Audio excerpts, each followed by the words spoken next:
individualmente, como diz em Atos capítulo 9, versículo 11, que o homem chamado Saulo estava orando sozinho. Eu também posso orar em grupo, como Paulo e Silas estavam orando, Atos 16. Lembra dessa passagem? Que Paulo orava, Silas cantava, Silas orava, Paulo orava, cantava, Paulo e Silas oravam e cantavam. E as prisões se abriram. Deus mandou um terremoto através da oração e abriu a porta do cárcere. Deus, ele abre porta quando nós oramos ao Senhor. Em conjunto, em grupo. E quando eu oro em coletividade, como diz em Atos capítulo 2, versículo 42, é na comunhão, é no partir do pão e na oração. Então eu posso orar sozinha, individualmente, eu posso orar em grupo e eu posso orar em coletividade, em grupos maiores de pessoas, como nós estamos fazendo aqui, que daqui a pouquinho nós vamos orar a Deus. Amém, irmãos? Porque nós estamos numa jornada de colocar o impossível na nossa vida através da oração. A tua vitória não vai chegar simplesmente você vir para a igreja. A tua vitória vai chegar através da oração. Porque, como diz aqui, a oração do justo pode vencer. Quais grandes vantagens da oração coletiva?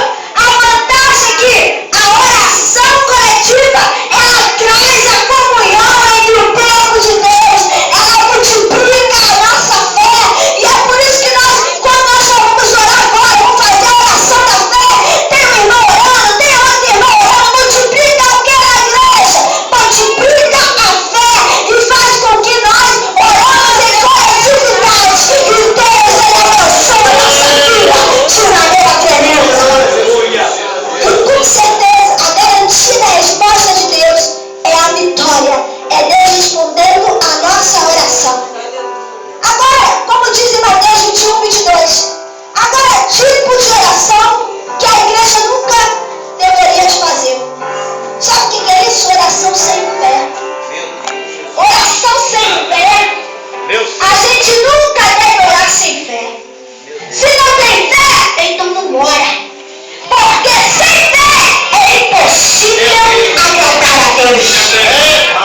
Se não tem fé, nem abre a sua boca para falar com Deus. Mas se você acredita que o Deus poderoso vai mover o impossível na tua vida, então clama ao Deus do céu.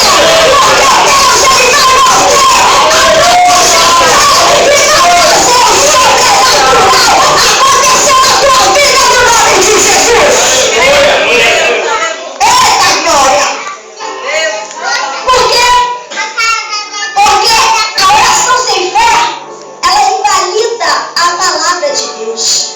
Como diz em Tiago, capítulo 1, versículo 6. É semelhante à onda do mar. Já viu como é que é a onda do mar? Ela vai e ela volta. Ela não tem uma estabilidade. Assim é a oração sem fé. Ela não tem uma estabilidade. Uma hora você ora e não pede qualquer. Outra hora você quer um pé de bananeira. Então você precisa definir aquilo que você quer para a sua vida. E dentro disso, você começar a orar para Deus abrir as portas dos céus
Sabia disso? Como diz a Bíblia, no texto que nós lemos, 1 Tessalonicenses capítulo 5, versículo 17, e Lucas capítulo 18, versículo 1, que a parábola sobre o dever de orar sempre e jamais desanimar. Quando eu deixo de orar, eu estou pecando contra Deus, porque eu estou desprezando a vontade de Deus na minha vida. E eu estou a um passo de viver uma vida de quê? De incredulidade. É através da oração que a nossa fé é aumentada. É através da oração que nós temos uma intimidade com Deus. É através da oração que nós conhecemos mais de Deus. Já percebeu uma coisa? Quanto mais você conversa com uma pessoa, mais afinidade, mais vínculo você vai criando com aquela pessoa.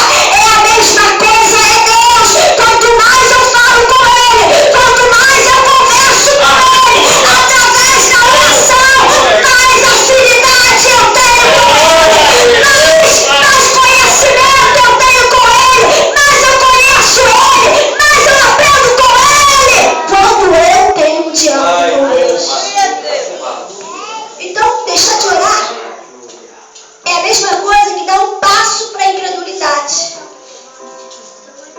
Já viu a história de Tomé? Que andava com Jesus.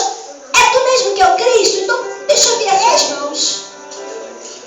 Não acredito. Será que Deus faz? Porque se eu deixo de orar, eu estou deixando de conhecer alguém que eu posso ter intimidade com Ele. É aquilo que diz João. E eu não me chamo mais de servo, porque o servo não sabe o que faz o seu Senhor, mas eu me chamo de amigo. Oh, glória a Jesus!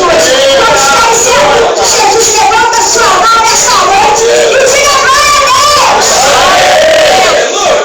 Quero ser amigo de Deus, quero ser íntimo de Deus, e para ser amigo de Deus, íntimo de Deus, eu preciso criar um vínculo com Deus. E de que maneira eu crio isso? Através da oração. Quando eu deixo de orar, eu impeço que o celeiro de Deus se abra sobre a minha vida. Quando eu deixo de orar, bênçãos são retidas. Mas quando eu oro ao Senhor, o celeiro de Deus se abre sobre a minha casa, sobre a minha vida. E quando você ora, meu irmão, o celeiro de Deus vai abrir e nas tuas finanças, na tua família, na tua área emocional, conjugal, familiar.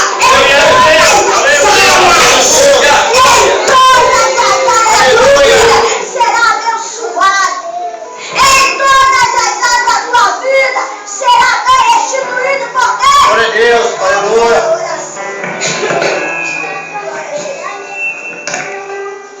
Tem glória aí, irmão. Glória a Deus, aleluia. E como mandar mais um pouquinho de filho? Obrigada.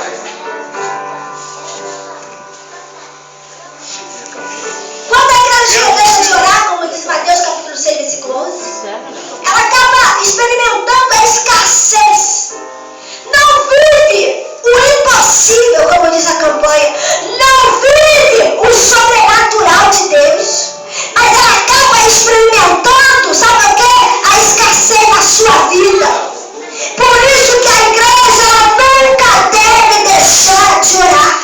Imagine só, se Ezequiel deixasse de orar, ele não iria experimentar o milagre de Deus. Mas porque ele orou, Deus lhe acrescentou 15 anos na sua vida. Não deixe de orar, não deixe de buscar, não deixe de acreditar. Porque Deus, ele faz o impossível acontecer na nossa vida através da oração. Vocês estão entendendo isso? Diga glória a Deus. Glória a Deus.